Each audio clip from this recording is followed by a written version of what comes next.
One. Greetings, everyone. Pete Pardo here from Sea of Tranquility. Welcome to another episode of What Is It? That's the question we ask. We talk about bands and music that don't really fit any kind of category all that easily. That's the fun part. And then digesting and talking about trying to explain where they should fit, or maybe just explain what they're all about. That's what we're here to do. We've got, as always, I'm pointing the wrong direction, from the Prog Corner, Mr. Scot Lade is here. Hey, hey, hey. Right down below me is Grant Arthur from the Rock Warehouse and the Contrarians. And then let me go all the way in the corner over there, Brendon Snyder from Brendon Snyder. What's happening, folks? Hey man, how are you? Doing good. Early. Doing good. Yeah. It's Sunday morning when we're taping. You guys are Yeah. watching us on Sunday evening, hopefully, or maybe on Monday, whatever.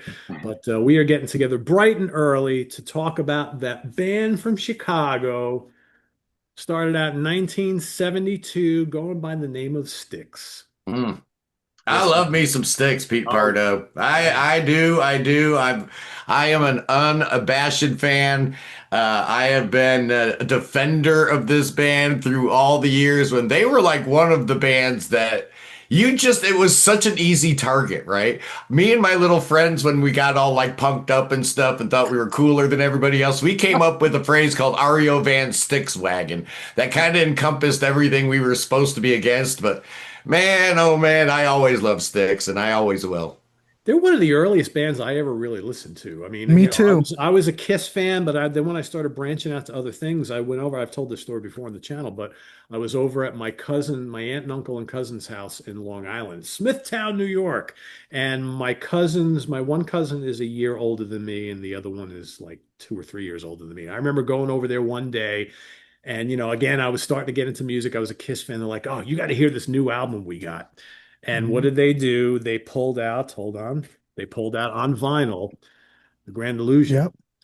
And they're like, that was like the new rage at the time because that was a huge album, right? And I was hooked instantly. Yeah. And I Yep. became a fan. So we're going back to that's like 1977. So I was 11, right? So Scott, did you get into them earlier than that? Yeah, I was a little older than you, Pete, and I grew up in the Midwest where we got WLS loud and clear. So in 1972, when the band first started out, nobody heard that first album, but when Styx 2 came out, it was a regional hit long before it broke nationally. It took like a year and a half for Lady to really become what it was, and it really was a double-edged sword for the band in that they knew they were going to get a major label deal because the song was going nationwide, but they still had two more records with Wood and Nickel, but that's another part of the story. But yeah, ever since that single, they were a band on my radar,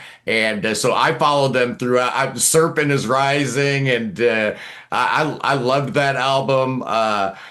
Man of Miracles, and when they finally got that major label debut on A&M, I thought Equinox was the greatest thing since sliced bread. That's when they really became a band I loved and cared about. But 1975 was kind of the year when I was 13, so my ears started hearing Yes and Genesis and Emerson, Lake and Palmer for the first time, and Styx just slotted right in there with Pretty me anyway. much. You bring up an interesting point, and I want to pull Grant in here because you're both from Ohio, and maybe. Uh-oh. Well, I mean, because here, and Brendan's probably a little bit younger, so maybe he doesn't remember, but even I don't remember. Like, I don't remember Lady being played much on the radio No. here in New York in the late 70s. I remember hearing it a little bit later on when Yep. all of a sudden Styx was like, a huge band and they were playing the early catalog. But Grant, do you remember like Lady making an impact on No. by you? No? Yeah, at Mm-mm. first it was really only the Chicagoland area, and then I think KSHE and St. Louis kind of picked up on it, and then from there slowly it went national, and there was like a feeding frenzy. They were gonna get signed. They had two more records for Wood and Nickel, so I always thought those two records like they were holding back their best material, waiting for the major label debut. Because I don't know how you go from Man of Miracles to Equinox. Same band, same lineup, and I the quality level is It's just a quite the step. evolution very quickly, Yeah, right? I don't yeah. think that there's that big of a jump to me. When you listen to the track Man of Miracles, it seems like we're setting everything up for Equinox to me. I'm I I with don't love it. know. Don't get me wrong, man. I think this album is really, really cool, really special, but it's not Equinox. Come on, man. I think it's that's not as I don't even consistent. I like that stuff. I love it too. I Well, love the Wooden Nickel let's talk about records. wood. Let's talk about wood Yeah, Okay. nickel period first of all. it's So fun. we'll start there because we definitely have some errors in this band, right? So of course, founding members James Young, Dennis DeYoung, the Pinozzo brothers, and John Korwalowski, however he says his last. I Kuralewski. don't know. Korwalowski. I can never. Kuralewski. Kurlewski. Okay, so that's the original band, and again back They then, call him JC. JC. I like Right. JC. Yeah, Keep it simple. Keep yeah. it simple. What a lot of What is people forget early on in the band. I mean, James Young was, if not him and Dennis were the lead singers in the band. They were the main Yes. singers in the band, and JY sang just as much as Dennis did, if not more. Easily. Probably more. Very Yeah. early on, right? So we're talking these first two albums, and I got to say, man, this One Way Records reissue album cover is like the worst of all. So bad. Oh, you All remember four when of them those so came out? bad. I love it. Yes, I do.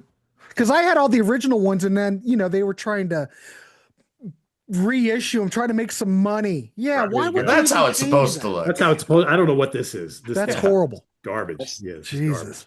Now, was this the original Styx 2 Yep. cover? Yeah. I think so, right? Yeah. Okay. So what's really interesting about this band, and again, what makes them so perfect for this topic of the show, is that you get a little bit of everything on these early Wooden Nickel albums. There's no real identity of the band. At one second, they're like a boogie band, a hard rock band. There's pop on here. There's certainly some adventurous prog rock on here.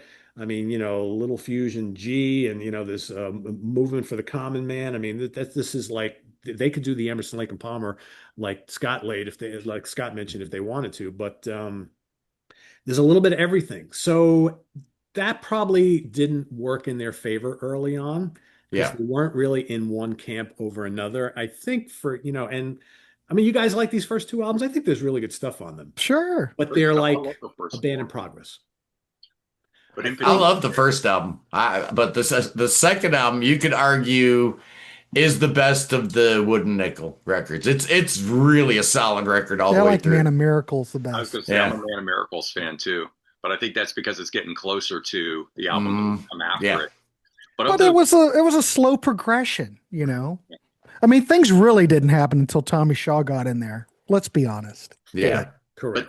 but Correct. they Yeah, but the much first harder. Styx album I bought was after Lady. I started hearing it on the Chicago radio stations, but their next actual release was The Serpent is Rising. That's my first Styx album. So I'll always have a soft spot for that one. And the hidden track at the end of side two, the infamous "Don't sit down on the plexiglass toilet." It gets no better than that. I don't know.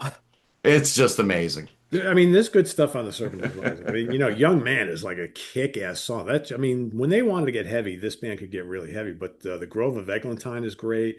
Yes. Wolf is kind of that's like their book. I love that track. Yeah. Jonas Salter is Krakatoa. Krakatoa The is title great. track is great. Title track Yeah. is really good. Very catchy.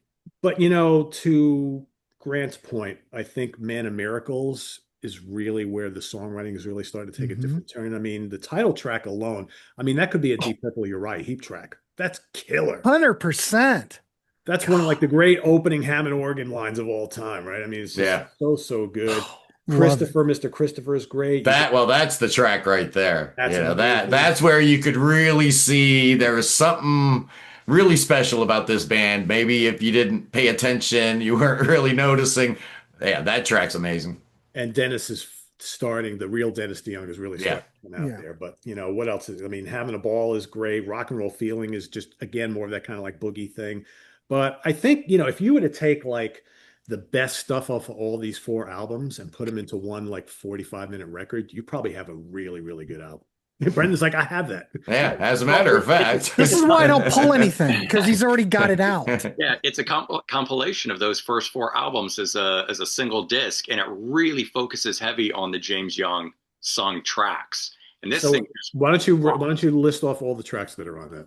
all right. We got Rock and Roll Feeling, Having a Ball, Golden Lark, A Song for Suzanne. Ooh, Golden Lark. Mhm. Yeah. Right, that's a great one. Yeah. You Need Love, White Witch, The Grove of Elegantine, Young Man, A Day, You Better Ask, A Man Like Me, Winner Take All, 22 Years, The Serpent is Rising, Southern Woman, Christopher, Mr. Christopher, and Man of Miracles. 18. Not bad. Solid. Yeah, not Totally That's bad. that's a solid. really good compilation. I Yeah. pull this out all the time. I think it's far superior than their Best of Styx, which is essentially the same thing. But this one here, like I said, just rocks. So let me throw something out to the panel. So we had the reissue of Lady took off, right? Wasn't it 75? Yeah. Help me. They get signed to A&M. Then we get more Dennis because you remember how the whole power play thing works in Styx. Dennis got a hit. Dennis has got hand. So you get a lot more Dennis on Equinox. Do you think more? So to me, James Young still sounds like he's doing what James Young does. Okay. Do you think it was the fact that we have a lot more Dennis tracks, more Dennis vocals that really took Equinox to that next level? Maybe we had too much James Young before. I don't know. That's the only real. I think that you go from Man of Miracles right into Equinox. I think, considering the way the power structure changed, I think it makes perfect sense because there's some you could put Man of Miracles on Equinox and it would work. Oh yeah. Just saying, it's a logical Well, progression. they're signed to A&M now, right? They have the Yep. one hit in Lady sung by Dennis. Yep. You know the record label, that's probably the reason why they got signed. Exactly. The only reason they got signed Yeah. I mean, was Lady. listen, I'm a huge JY fan, Me but too. let's be honest here. If we look at from this point going forward, do you really need more than one or two James Young songs on an album anymore? You really don't. Not the way Dennis is bringing it. And then with Tommy on board, right? So Yeah, almost, it almost once Tommy's on board, yeah, I'm fine with JY taking a back seat a Well, little did you bit see for the sure. quote that James Young said? He said, people have asked him, why did why is there less of you? And he said, Tommy, how can I compete with that? Yeah. Tommy Shaw could play everything. He could sing anything. He could write songs. And, James Young's great. Yeah. But and I I can will tell see. you. So I just saw Styx 3 weeks ago up in Saratoga. Tommy Shaw now plays the majority of the guitar solos live. It's Oh, almost like JY is just kind of there. You Mhm. know, they did all the Grand Illusion and he sang, Miss America, which is cool. And he plays a couple solos, but he's just there. He's got the hat on now. He just kind of doesn't move around all that much. Tommy Shaw is Styx now. Yeah. Yeah. And fucking guy is a freak of nature. yeah. He sounds amazing. He's playing amazing. He looks amazing. This guy is like ageless. He So does as we, Better with age. talk about modern Sticks, he's also smart enough to surround himself with a guy like Larry Gowan, who certainly knows how to command the stage when it's his turn to command the stage, Yep. and a guy like Will Evankovic, Right. who just completely changes everything about the band in terms of songwriting and just having the three-headed beast that is Gowan, Shaw, and Evankovic right now makes this modern version of Sticks, I'm sorry, every bit as good as 70s Sticks. And you know what? The agree. impression that I got, and again, I've seen Styx a bunch of times in more recent times. Uh, it wouldn't surprise me if JY kind of retires and phases himself out Yeah. at some point, and Seems like it. Will becomes that second guitar player foil to shut. Could be. Mhm. Well, That's the impression.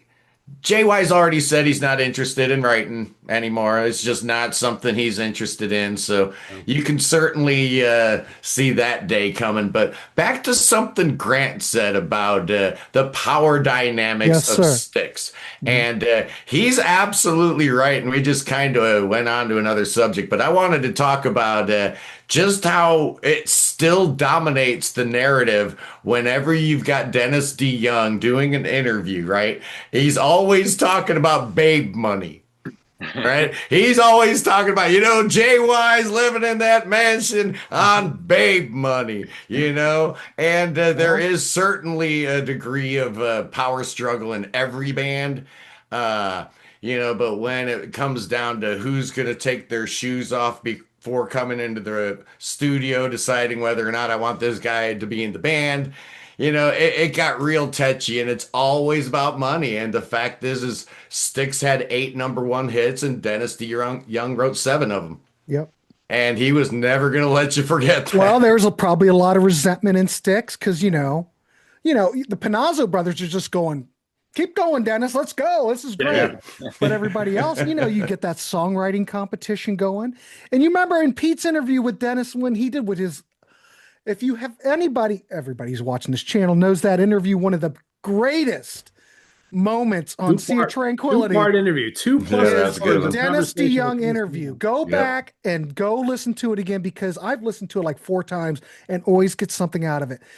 But he mentioned in the studio, they were all working on these records together. They all were on board for Kilroy. Yeah. They were all on board for Paradise Theater. Everybody was working together, but then all the narrative seems to change later. I don't know if it's to sell a record or what, but he said we were all working together with common goal. I always hate that revisionist history. I know. After an album comes out or years later, they talk bad about something and, talk bad about big hits. Oh, it was too many ballads. Well, that was your bread and butter. You were making money. You were still doing it. And you kept doing it on every album. So to go back now and say, oh, we were a wimpy band back then and now we're bringing the power to it. And I've heard that, come out of Tommy's mouth. I don't know. I don't like it. But then we bring that up. Grant and I talked about when we did our Tommy Shaw show, because Tommy was a big against doing the way Dennis wanted to do things. We don't need any more theatrical stuff. We don't need any more ballads. And then he puts his first solo record out. Yeah. It ain't rocking, folks. Yeah, he and I were talking about it. I was thinking, oh my God, Tommy's out of the band. He wants to rock hard. We're gonna have more Renegade. We're gonna have more Blue Collar Man. We are gonna have Tommy rocking hard. And I get that damn CD, I think I bought the vinyl. I put it on, and Girls with Guns, and I'm going, what is this? Yeah. Where's the rock? Where's the solos? Where's the heavy Tommy Shaw vocals? And the same thing. These albums here were middle of the line. They barely rocked at all.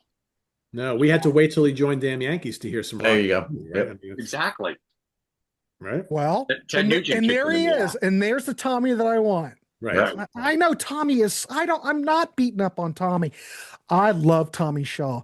One of the great guitar players that never gets enough notoriety. Listen to those guitar solos on Grand Illusion. He and JY, I went on a tangent on this before. Those guys, the way they played off each other, and they still do. Yeah. God, they had some great guitar solos. God, underrated stuff. Yeah. Oh.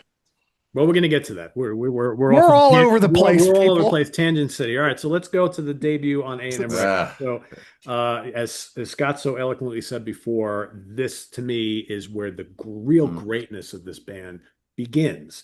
Yeah. So Tommy's not in the band yet, but you have, Light Up is on here, Lorelei's on here, Mother Dear, Lonely Child, Midnight Ride. Holy cow! Oh yeah! Holy cow! Midnight Ride into Born for Adventure, and then Born for Adventure. And the prelude in the middle, because if you take that prelude out and you go from, the whole album really. Yeah, you go you from gotta Midnight Ride, Born to yeah. Adventure into Sweet Madam Blue. Yes. Does it get much better than that? No, it doesn't.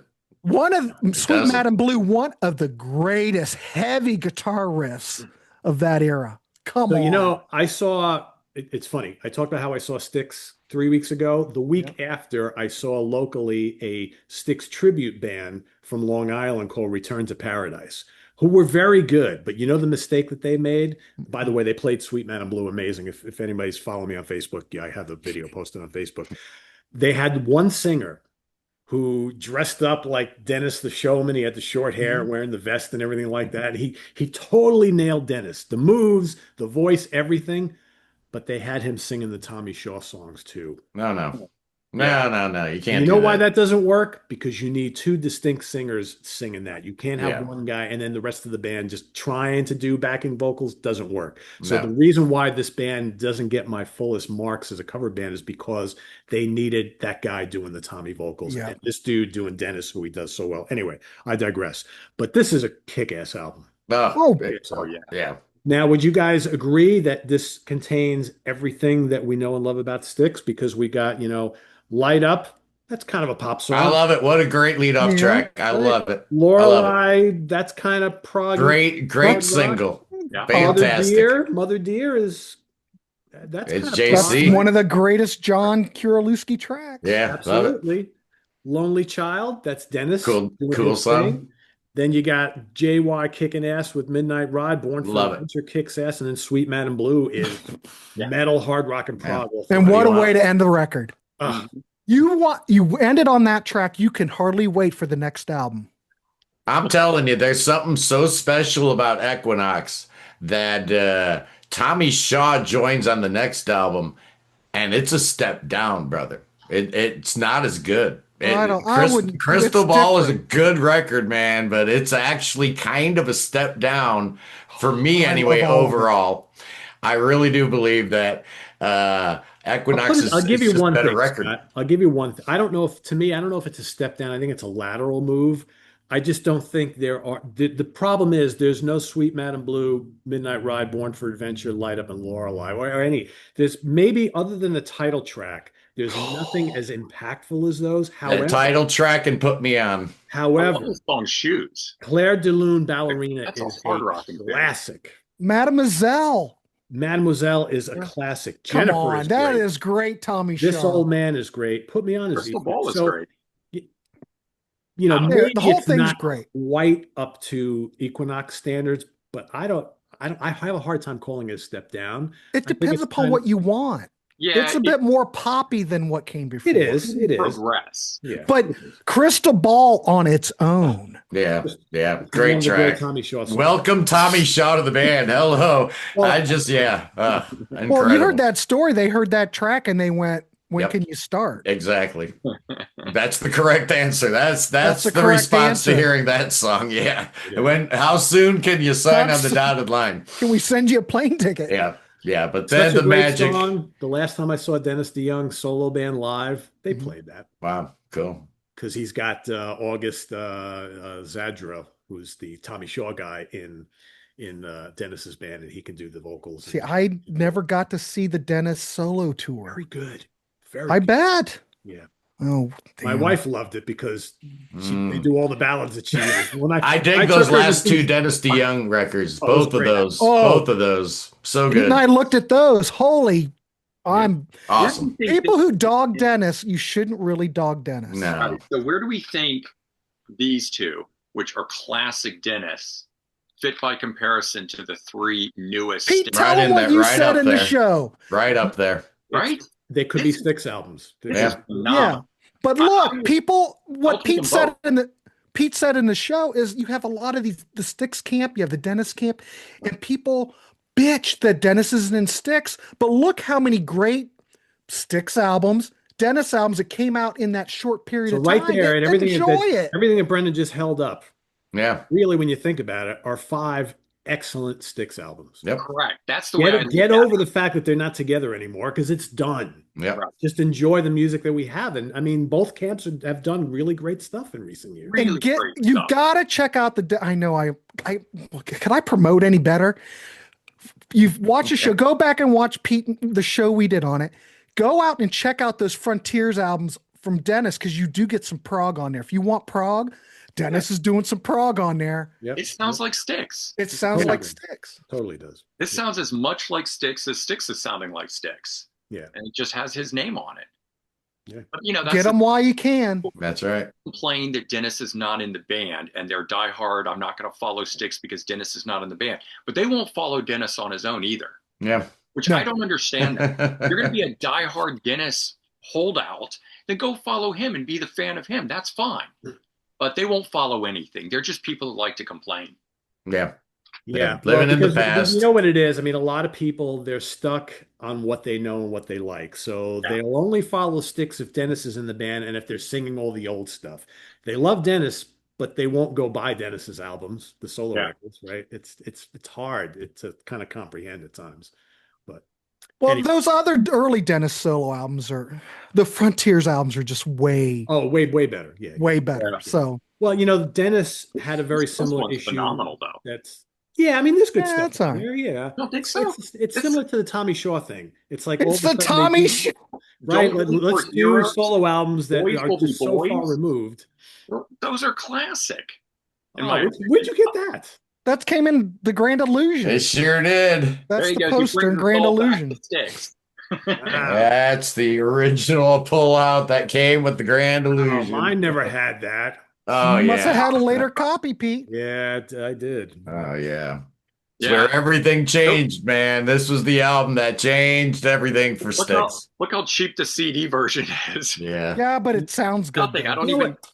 Someone even asked get me that recently song. why these early Styx classics haven't had deluxe reissues like every other band is doing. I It's a would great love to know question. that. Where's Well, the I box do set? know that I do Mm. know this from talking on the Steve Hoffman site is that all the albums were remastered.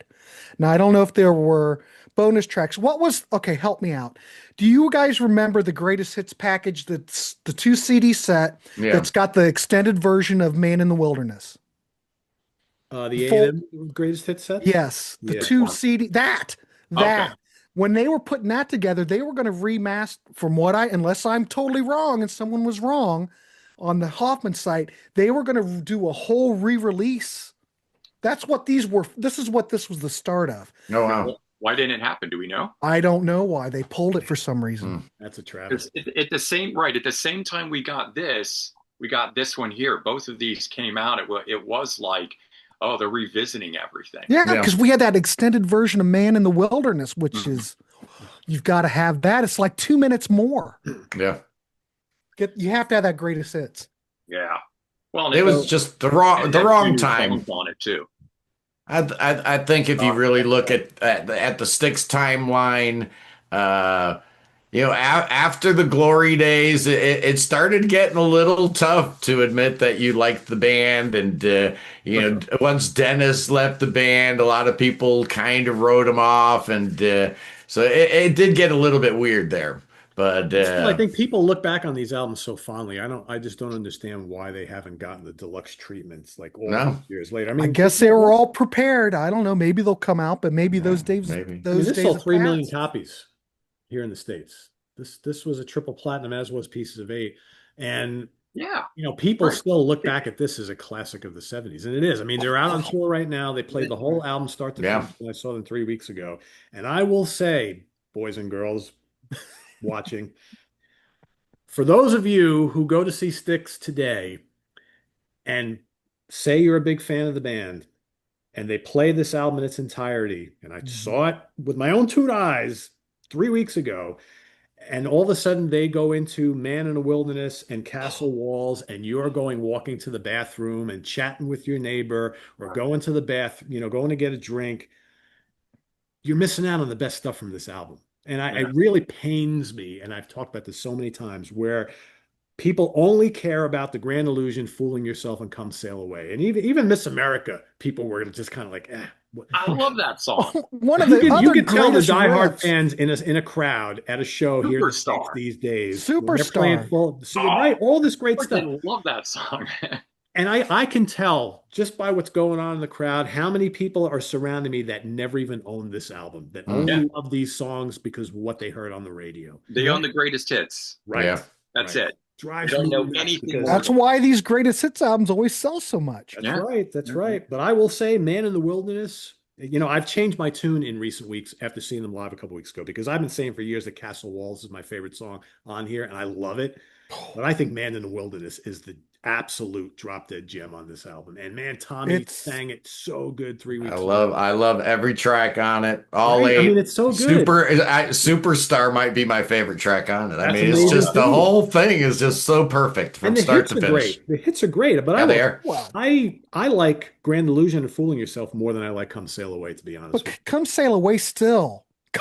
It's still good. It's still really Dang. good, yeah. The whole Well, album. there's, But what It is was- it? So here's the question. What is this? What do you I don't call know. this? but that was at a time Uh, when you had Tommy Shaw going from one radio station to the next radio station to the next radio station, supporting, promoting, hawking, begging, doing whatever was necessary to get Come Sail Away airplay.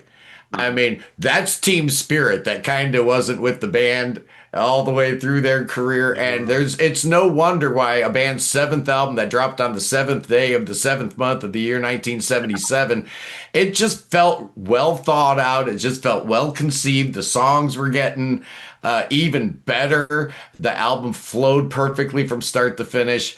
I think most Styx fans kind of view this as their apex, even though Pieces of Eight is pretty doggone good That'd too. be number 2. This Yeah. 4 album run here has got to be, Spectacular. yeah. And all of these sold 3 million copies in the US, except Cornerstone, it did too. But to have 4 albums in a row do multi-platinum sales, and then yet no deluxe editions, no box sets, no anything. Plus, people don't talk about this band the way they talk about other artists that have done less.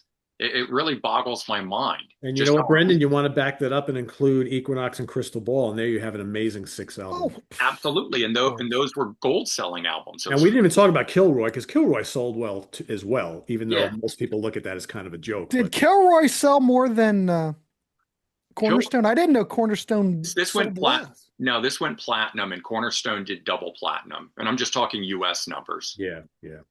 All these albums did platinum or gold in Canada. But yeah, I mean, let's be real, and that's why it would have been cool to have Phil here, because I've heard from plenty of people over the pond that Styx was not really much of a big thing over in. Yeah, they didn't pay They're attention very to it. American. Yeah, this is a North American band. I mean, Yeah, punk rock in general is considered to be a very American or North American thing, because you got a Yeah, lot. would you consider this, Brennan? We did a pomp rock show. Would you consider this more pomp than prog? I would consider this almost pomp. Oh, absolutely, pomp. More than God, prog. I don't know. More than prog. Yeah, well, there's. I mean, what is pomp? That's popping. I mean, pomp Yeah. rock. Yeah. Hard I rock don't know. pop in Prague, right? So yeah, Well, I guess that's what pomp is, then, isn't it? Kind of. yeah. I like what Amazingly Dennis. produced album too. I do want to add. Oh yeah, beautifully. But I think Dennis DeYoung said it best. I think he identified Styx as prog light. Yeah. Was his quote. And who am I to argue with Dennis DeYoung? Right. But like prog light. prog light on the wooden nickel stuff, though. Yeah. Well, yeah, more prog on those first 4 albums for sure. Yeah. It's interesting. I mean, the band has had different errors, not only in its members, but the way that it sounds. Those first 4 albums, I would agree, complete prog in my opinion. And then they shift after that, and they start getting into that more pumped sound that just got bigger and bigger and bigger. But at a certain point, they're just a pop band as well. Yeah. Yeah. Yeah, I mean, they figured out how to make it sell, right? They figured out how to take those prog leanings and make it palatable to the masses. I mean, that's Plus they got signed to A&M. A&M probably said, "Boys, we see a lot here." Yeah. But maybe, we love that lady track. We love that lady single. We want to might. hear more of that. Yeah, exactly. And Dennis was on board with it. He's the guy that was always about doing the next big thing to be, a superstar, to be pop. And you look at it with what he tried to do on Brave New World. Oh, goodness. Where he used the drum loops, the backbeats, all that sort of stuff. That was, I agree. I do not care for this album. I enjoyed it at the time for what it was, because it was very 90s. But this is not one that I go back. It doesn't sound like Styx. It does not sound like Styx. Right? So I don't think it was any problem when he didn't want to tour and they just said, fine, you're not in the band. We're going to move on without you. Because when he delivers an album like this that they let him do, and then they come back with this album here, an entirely different sounding, version of the band than what was. Yeah, I like Cyclorama. I think that's a good I record. do too. Yeah, I like it a lot. I wasn't crazy about it first, but it really has grown on me. Exactly. It is different. It's a different sound. But I think there's great stuff on here. Yeah. I just don't care for Glenn Burtnick's style. I think he's a great musician. Don't get me wrong. I like some of his solo stuff. I never liked what he did on Edge of the Century either. When he sang, I mean, he just didn't work for me in terms of Tommy Shaw. Yeah. And I actually, listened to this album long before I knew Tommy Shaw was a member of Styx. At this point, I'm listening to Damn Yankees with Tommy Shaw, thinking that's where he is, and listening to this side of things. And okay, this is Styx. But I don't know. I never was able to get into those tracks. I just don't think he clicked the same way. But do you like, since Brendon was that your gateway drug, so to speak? Was that record or no? This album here? Yeah, absolutely. Oh. So what's I'm just curious though, coming in fresh, Yeah. You like all that 90s stuff and all that. I'm not condemning anything, but what was your initial thoughts when you heard it? Seriously. Well, I got into it for the song "Show Me the Way," and that song, That hearing sounds that, like Dennis. yeah, oh yeah, but I mean, Perfect Dennis track. it moved me in a way, and it was a sound I had not heard another band doing. And so, even though this album is not the full-on theatrical Styx from the late '70s into the early '80s, which I ended up really liking that more when I heard it, but hearing this was eye-opening to me. It was something very different. Hmm. And so, of course, I followed on with this album here when I was sort of like, wait a minute, what's going on? You know, Tommy Shaw's back, but it didn't bring any of those that's Yeah. damn Yankees rockin' sound that I was hoping for No. at this Or the point. Tommy Shaw from 1978 either. Mm-mm. Yeah. Yeah. And this started to bring it back for me, but I still wasn't a fan of this. It really wasn't until we got into this Oh, yeah. one here.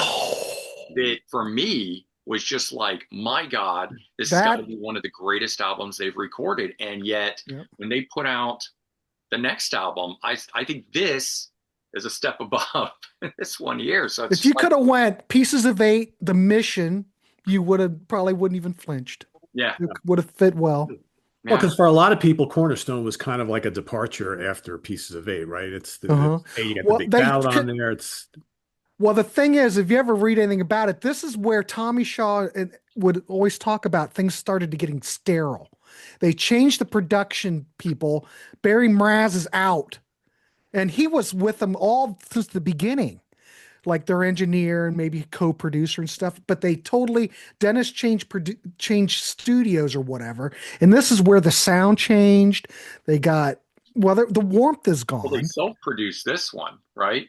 So Yeah, instead- but the production team's totally different. yeah. right. So instead of having an outside voice to come in and maybe help corral all the big, whether it's egos or just, you got 3 lead vocalists and multiple lead guitar players and stuff. And I think you need an outside person sometimes to say, this works, this doesn't, pull this back in. And when they started self-producing, really Dennis DeYoung was, in charge at that point. Cornerstone gets a lot of shit, but I still think I it's love a it. strong album. Yeah, I mean, I bought it when it first came out, and I still find a lot of enjoyment on there. And Boat on a River. Well, when I was a Oh, River is kid, great. Boat 'cause and I- Borrowed Time. Yeah. I saw him on that tour when I was a Me kid. too. Yeah, I saw that tour. Okay. It Saw him when happened, I was a kid. I was hooked in 77 when my art teacher played Grand Illusion. I was hooked. So I bought this record, had Pieces of Eight, bought them as they kept coming. And when I was a kid, I didn't think anything different about Cornerstone at all. It's just, another Styx album. Great. It was maybe when you look back, then you can, read interviews and go, well, it's a little sterile. Then you go, well, maybe it is. And, but when I was a kid, I thought it was just another great Styx Nah, album. I hated Babe. Oh, I hated Babe with a Well, I don't mind burning Babe. passion that could light the whole city afire. I absolutely despised it. Over the years, I've realized that I was wrong. It's actually a really good pop song. It is. It And, absolutely is. Yeah. for a But the song that- record company wanted it on there. Yeah. It's not really Dennis's fault. It's a good It's not song, the actually. band's There's fault. nothing wrong with it. Well, there's Yeah. nothing wrong with the song, period. It's just No. a good pop song. But when you want some of that more progressive or more, Yeah, I was furious. it's like But even Dennis didn't think it was right for the band. Yeah. it's very 70s sounding. Made them a too. lot of money. I mean, made It's them a lot very of money. much of the time. So like when you listen to it now, for me, it really stands out like a sore thumb. Yeah. Great track, but it totally screams 1970s. Whereas I feel like some of this other stuff is timeless. That's just my take on it. Well, it's the one Dennis song they don't do live anymore. No. Yeah. To I me, will it tell feels you- like it's the 80s. It's like the beginning of the 80s. Yeah, the 80s. Hello, Even though 80s. it's 79, Exactly. Yeah. that seems to be the dawn of 80s It is. Styx. Exactly. What really surprises me when you go see Styx live nowadays is how much the music, the songs from this album really go over well live. I mean, Yeah. like literally, like when they do Rockin' the Paradise and Too Much Time on My Hands, people go berserk for those songs. Yeah. This is a really big album here. And I think this It was a big album. I think a lot of the folks, the fans who really maybe weren't on board in the 70s latched onto this band with this album. Mhm. And I think, and you're talking about the whole Babe thing. Let's be real here. Styx brought in tons of new fans with that ballad. Yep. So Yep. they were on board for the They were band. ready Even for though it. Yeah. Best of Times was a huge song, right? I Yeah. mean, Yeah. so Maybe Lady rocks more, but you can condemn me, but I don't think there's that much of big leap from Lady to Babe, to be quite honest. there Not really it rocks more, right? It That's right. rocks a little bit more, Right. but Lady's a great song. Lady's great. Yeah. I know, but it's Ladies pretty really, perfect. Come on. yeah, but it's still in that same vein, Yeah, it though. is. It's, yeah. They didn't, we talk about the different phases of the band, the wooden nickel era and the early A&M era and then the more pop era and then the modern Styx. To me, it all sounds like Styx. And Right. that's what I love about the Well band. put, Scott. You Well know, put. And they that's just where, have their own thing. yeah, and that's where those early Wood and Nickel albums, where we were talking at the beginning, saying like maybe they should have focused more on this, maybe they should have focused more on this. It was hard to state what kind of band they are, right? Yeah. Okay, Yeah. now looking back with their entire catalog, where they've never stuck to one thing, it all just works so well together. And I'm glad they never became a hard rock band or a pop band, right? And it's allowed them to do this variety of albums. And, granted, as you said, at the time, it's just a new Styx album. When this came out, I accepted it as a new Styx album. I gave it its due. I listened to it. There are Yep. certain tracks on here I do like. I just don't go back to it now. Yeah. But I have an entire catalog of stuff to listen to. Right. And it's okay.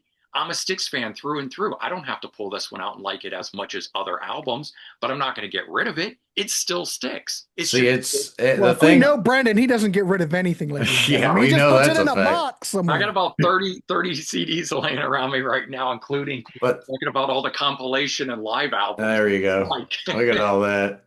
right? What about this one? Yeah. Great Oh, live yeah. album. What's that? Oh, okay. Yeah, I've got that. Yeah, that's good. Oh, I don't have the BGO. I've got the Yeah, I don't Fat like it Boy when they A&M go CD. sideways, but That's right. what a great live album. Yeah, it is a super, It is really super cool live They actually album. have a lot of really good live albums, and there's some good Yeah. boots that are out there too. I have one with them from Winterland, which is great. From the I guess it's the Crystal It's Ball tour, Crystal Ball. It's the, that video's on the YouTube. black and white one. Yeah, it's killer. Yeah, Yeah. I have that on a bootleg CD. So, Brendan mentioned something about circling back before, and one of the things, because I mean, we wouldn't argue that these two albums, The Mission and Crash of the Crown, are progressive rock albums. 100%. Circling back to 100%. their prog rock roots. One of the things that I think is so cool from Circling from Above, the latest album, and going back to the Wooden Nickel era, where we talked about how they're doing all these different styles, there's all this variety, you can't really put a pin on what they're doing. They've circled back to that here. Because this is not full on prog like these two albums are. There is some on here, but this is them doing pop, them doing rock and roll. There's a little bit of rootsy stuff on here. There's some ballady stuff on here. There's a little bit of hard rock on here. This is very different than these two albums, I think. And that's Yes and no. The thing that I love about the new album is, it's all these like short little ideas, and Crash of the Crown and the Mission kind of the same way. We don't have any long epics going on, but it's not only just all these different ideas from one song to the next. You take a track like It's Clear off of Circling from Above. It's a short little track. It starts out as like a Baroque piece with this harpsichord, and then it turns into an A&R rocker, and then it's got elements of prog, and then it ends as a spaghetti western, and all of it sounds like the Man of Miracles. All of it makes sense. It just all works, I that's what I love about Styx is you can't categorize them from album to album, even from song to song. You have so much stuff going on, and that to me is prog rock. Well, I think that these latest Styx albums have more in common with the Wooden Nickel era than they do with the A&M era. Sure. Yeah, maybe. I mean, it's a full-on concept album. That is a perfect record in my view. You don't skip any tracks. For the next one, it just all flows so well, even though it's telling a conceptual story on it. But this one here, where they basically take little mini pieces of everything and build it up into songs, but none of the songs on here are longer than like 3 minutes. Very short things on it.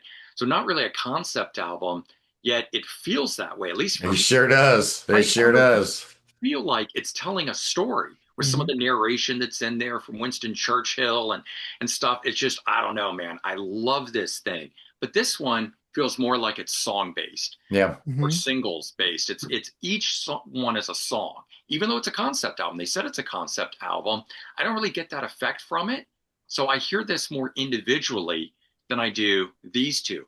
But it's amazing that we can go through that many different styles in these 4 or run of 3 albums that are here. Yep. And for a legacy band Yeah. to put out 3 solid albums like this in a row. Yeah. Yep.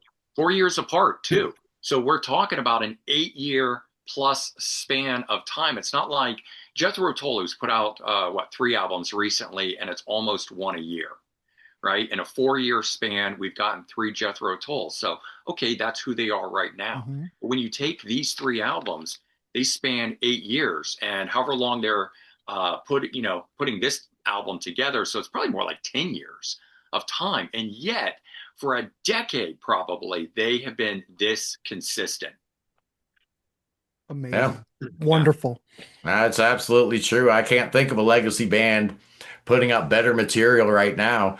And you mentioned Jethro Tull. The list is almost endless. Uriah Heep and Alice Cooper, and there's so many great bands putting out, legacy bands putting out great material, but 3 in a row like this. And the fact that Styx has been around and they're on fire and they're so prolific.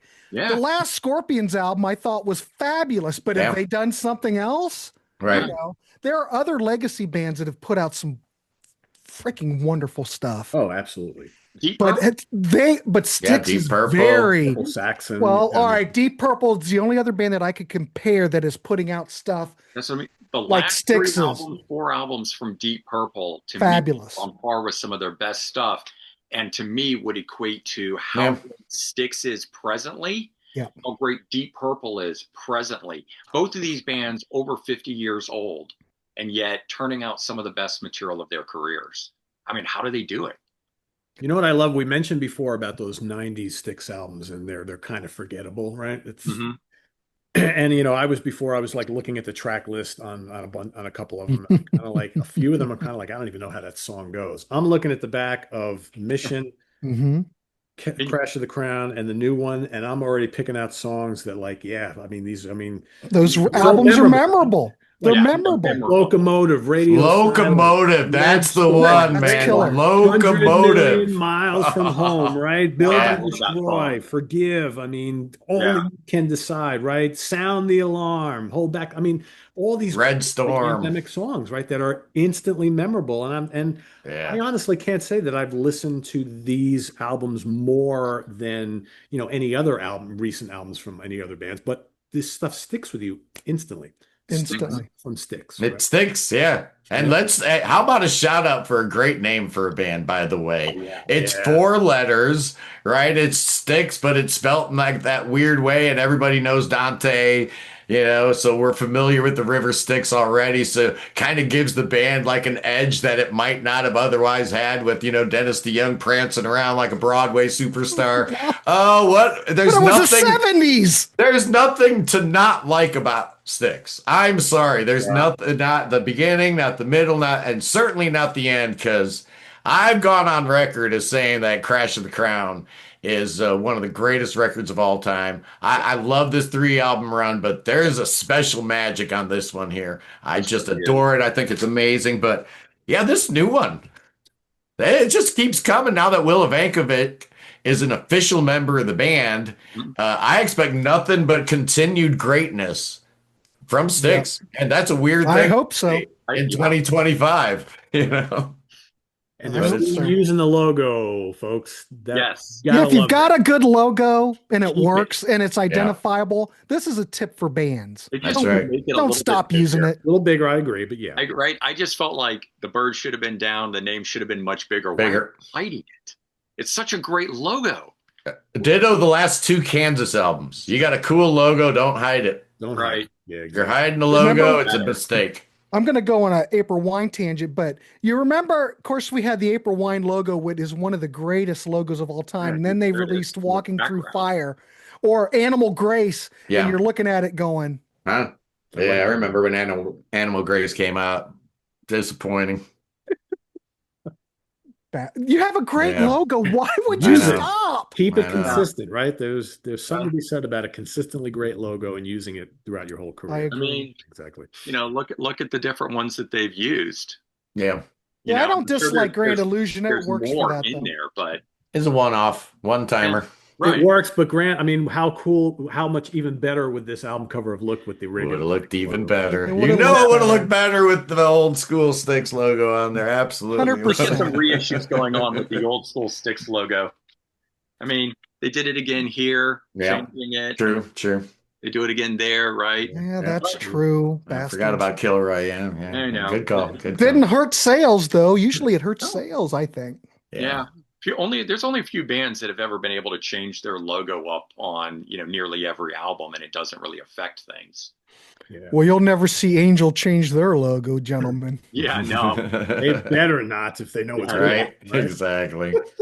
I mean, there's too much history behind that. What do they call that? Where you can flip it upside down and it's. You call that the greatest band logo of all time, Brendan. That's what you call it. Should we And table this and do a everyone- whole episode on Angel next time? Maybe. We actually Oh, were going to I'd do love it to anyway, talk but Angel. someone doesn't want to participate, so we'll Maybe in the interim we can each prod them and There try you to- go. Yes, I think so.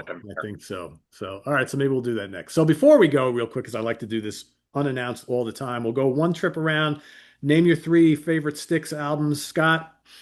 It's gonna have to be Grand Illusion, Crash of the Crown, and Equinox. Okay. Wow. Cool. Brendon. Oh, you didn't let me get them all together. But Grand Illusion, Pieces of Eight, Crash of the Crown, man. I absolutely love Good one. Holy Yeah, crap. Good one. yeah. All right, well, I'm going to have to change that up, boys. There we I'm go. going to have to go Grand Illusion, Pieces of Eight. And I'll be damned if I'm going to go with The Mission. Okay. Nice. I know. I almost threw it in. I can't. I love that record. Yep. If this had not come out at the Yeah. time when this came out, this Exactly was right. my top. I don't. I still The Exactly right. Mission, the concept. I'm in. Yeah, Yeah, it's great. I'm a space fanatic I'm too. totally so for it. love I the love whole these idea. picks. I mean, I'm going to go just because I have to. I'm going to go Grand Illusion, Pieces of Eight, and Equinox. Mhm. But I love these 3 recent albums, and I love Yeah. Crystal Ball, and I love I Cornerstone. love it all, other than that '90s stuff. Yeah. Yeah. Not those, so much. those albums aren't that great. Yeah. So cool.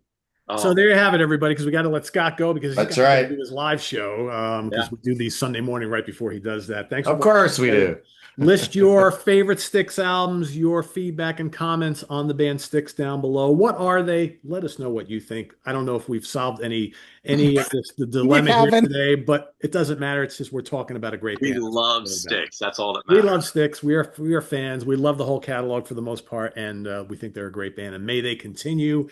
Guys, if you're watching, hope we see another album in the not too distant Yes, future. So please. until then, Yeah.